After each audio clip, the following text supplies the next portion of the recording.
Ayon po sa market strategist na si Ginong Steph is Crypto, kasalukuyang nasa napaka-bullish na yugto itong si XRP.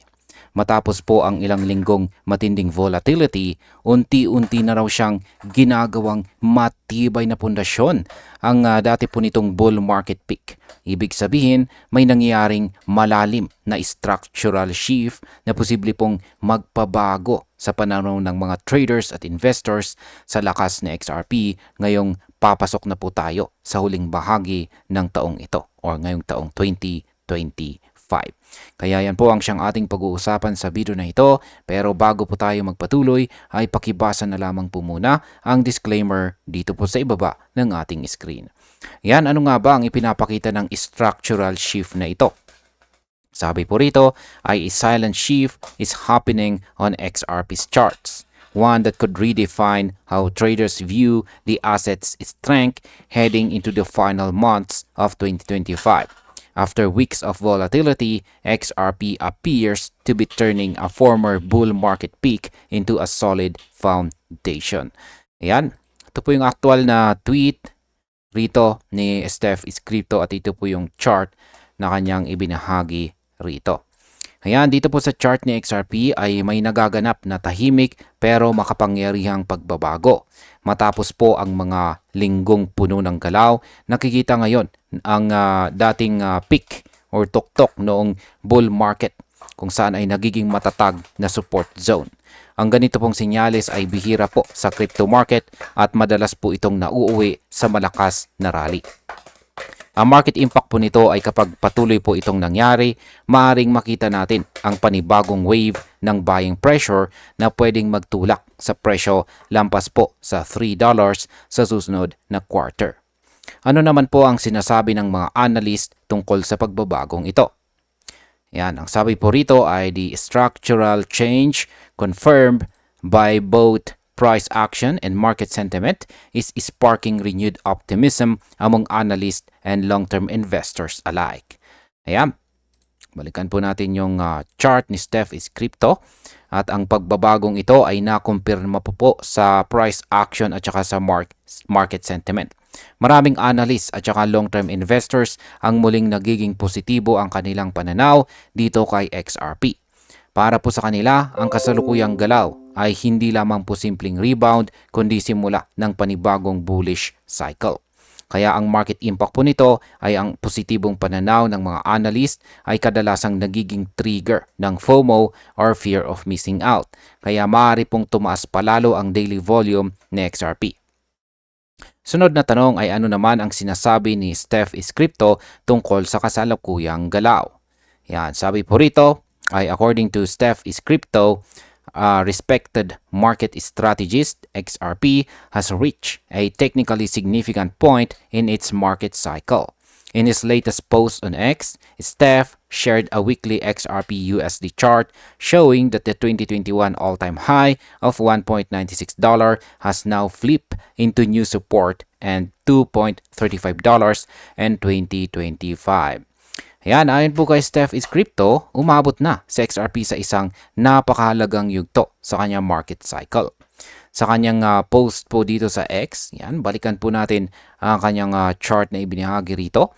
Ipinakita po niya ng dating all-time high na $1.96 noong taong 2021 ay naging bagong support level na $2.35 ngayong 2025. Ang pagbaliktad na ito ay isa sa pinakamatibay na indikasyon ng bullish reversal sa market. Sa market impact kapag nanatili po sa ibabaw ng $2.35 itong sa XRP, maaaring masundan po ito ng sunod-sunod na pag-akyat papunta sa mas mataas na resistance zone. Ngayon ay bakit po ba mahalaga ang pag-flip ng resistance papuntang support? Yan, sabi po rito ay this price behavior, he explained, is a textbook signal of bullish strength, a clear sign that buyers are confidently defining levels that once acted as resistance. Ayan, ang ganitong galaw daw po ay malinaw na indikasyon ng lakas ng mga buyers. Ipinapakita po nito na handa silang depensahan ang presyo sa dating resistance. Para po sa mga traders, ito ay sinyalis ng kumpiyansa at momentum. Kapag nagbago po ang dating ceiling ng market at naging floor, madalas itong nagbubunga ng tuloy-tuloy na rally. Ang market impact po dito ay ito ay magandang sinyales para po sa atin bilang mga traders at investors dahil pwede pong magpatuloy ang bullish sentiment at magdala ng mas malaking kapital mula sa mga institutional investors. Paano naman po binago ng 2021 bull run ang psychology ng market? Sabi po rito ay during the 2021 bull run, $1.96 mark a ceiling of strong selling pressure. In 2025, that same level has become a floor where deep-pocketed buyers are stepping in to absorb supply. Balikan po natin yung kanyang chart dito. Nitong nakalipas daw na 2021 na bull run, ang presyo na $1.96 ay itinuturing na pinakamataas na selling zone.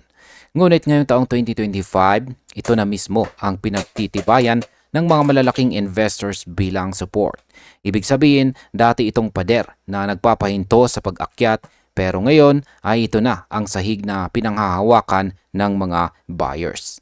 Sa market impact, ang ganito pong pagbabago ay nagpapakita ng shifting control mula sa mga sellers papunta sa buyers na karaniwang nagiging simula ng bagong price discovery phase. Ano naman po ang technical na implication ng pag-flip na ito? Sabi po rito tungkol dyan ay when a multi-year resistance zone becomes support, it means that the market has completed a full phase of accumulation and breakout validation. XRP's ability to hold above $2.35 on the weekly time frame highlights the dominance of bullish momentum. Ayan, kapag ang dating resistance daw sa loob ng ilang taon ay naging support, ibig sabihin ay natapos na ang accumulation phase at validated na po ang breakout. Ang kakayahan ni XRP na manatili po sa itaas ng $2.35 sa weekly chart ay patunay ng kanyang matinding bullish momentum. Sa market impact, kapag patuloy na nanatili po sa taas ng support, ay pwede pong makakita tayo ng mabilis na paggalaw papunta po sa susunod na target na $3.50 hanggang $4. Ngayon ay ano naman ang papel ng liquidity at institutional demand?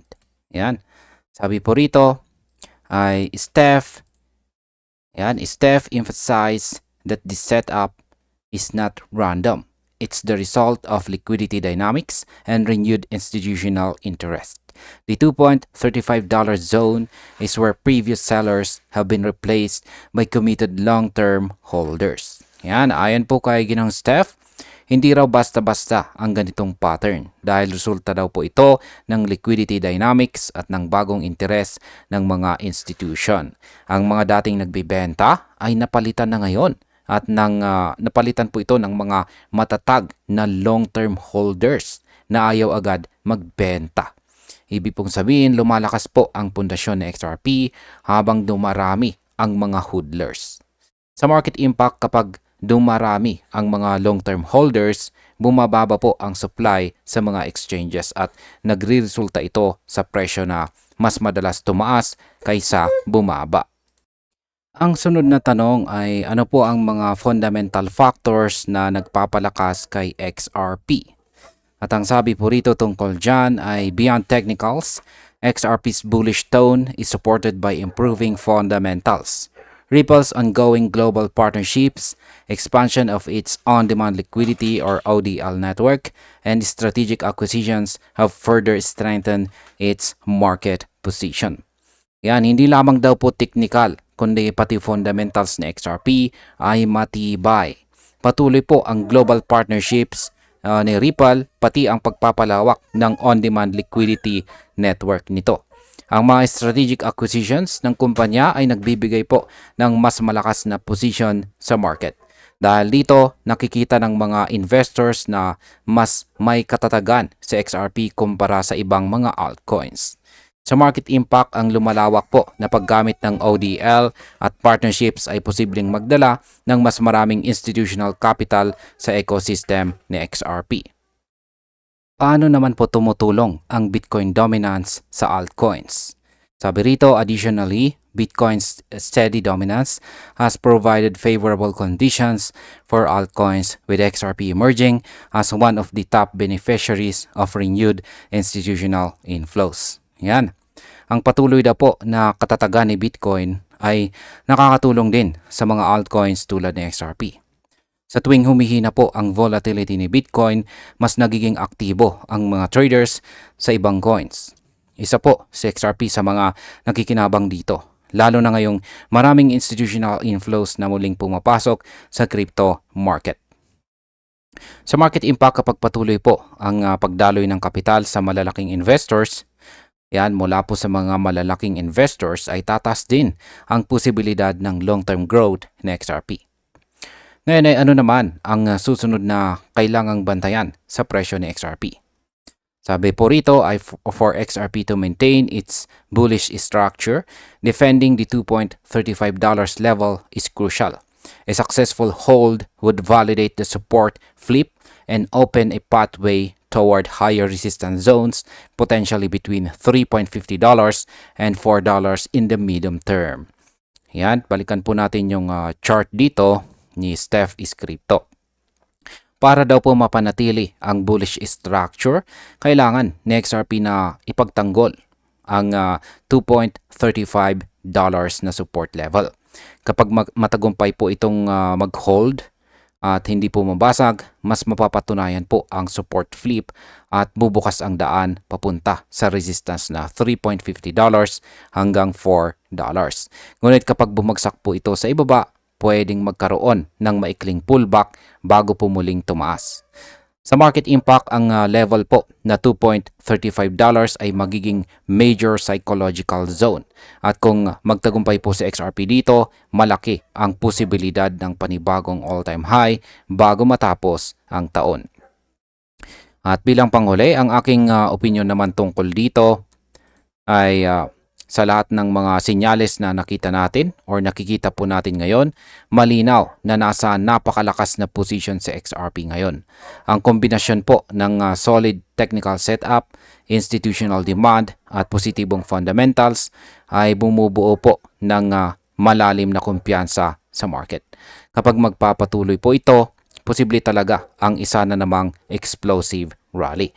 Ngunit bilang mga traders at investors, dapat pa rin po tayo maging maingat. Ang market po ay maaring magbago anumang oras. Pero sa kasalukuyang datos or data, masasabi ko pong sa XRP ay hindi lang po basta bullish. Siya po ay handa sa isa pang malaking yugto ng kanyang kwento. At ayun, hanggang dito na lamang po tayo sa video na ito. Maraming salamat sa panonood.